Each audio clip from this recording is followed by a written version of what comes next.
What's the greatest a deck can have any number of them card in the history of Magic the Gathering? Sid is the newest in the upcoming Final Fantasy set, and Heir Apparent is the most recently printed. Let's count them down from worst to best. We're not going to include Sid just yet. In the number 8 slot is the overall weakest. Let's go Relentless Rats. Black 1 for a 2/2 rat gets +1/+1 for each other creature on the battlefield named Relentless Rats, and of course, a deck can have any number of cards named Relentless Rats. Being the first time they ever printed a card like this, I think Relentless Rats just ends up in a situation where it doesn't feel like for 3 mana you're getting as much value, because your deck ends up being very one-dimensional if you're just casting 3 mana 2/2s. Number 7, we're going to go Templar Knight, white 1 for a 3/1 Vigilance Human Knight, white, tap 5 untapped attacking creatures you control named Templar Knight, search your library for a legendary artifact card, put it on the battlefield. Coming to us in Assassin's Creed, this is the second newest one. Now, I think a 2 mana 3/1 Vigilance is pretty good. I just think having to tap 5 of them to get a legendary artifact, it's like, what are you getting? Probably the One Ring, I guess. Number 6, we're going Persistent Petitioners, blue 1 for a 1/3 Human Advisor, 1 in a tap, target player mills a card, tap 4 untapped advisors you control, target player mills 12 cards. Petitioners has actually seen a decent amount of like real tournament play. I think the fact that it's a little bit weak if you don't get the one main strategy going is one of the things that's bad, because you have to fill your deck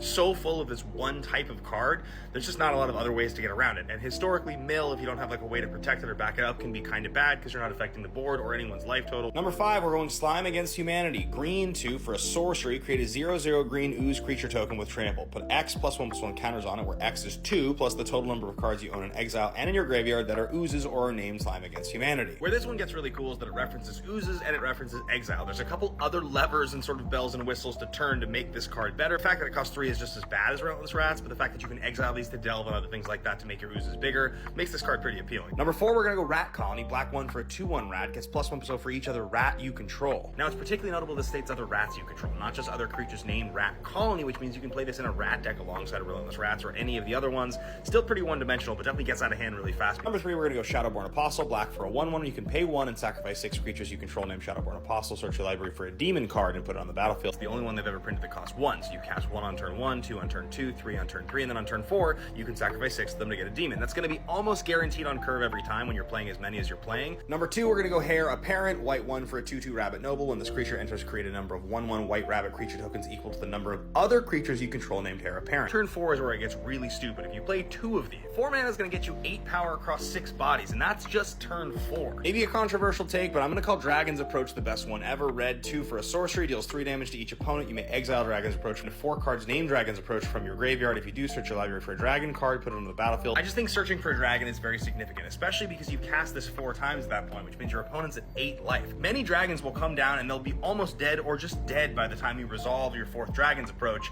I think this card is actually built to be competitive and comboed with and very, very good. To me, it's the best one of all time.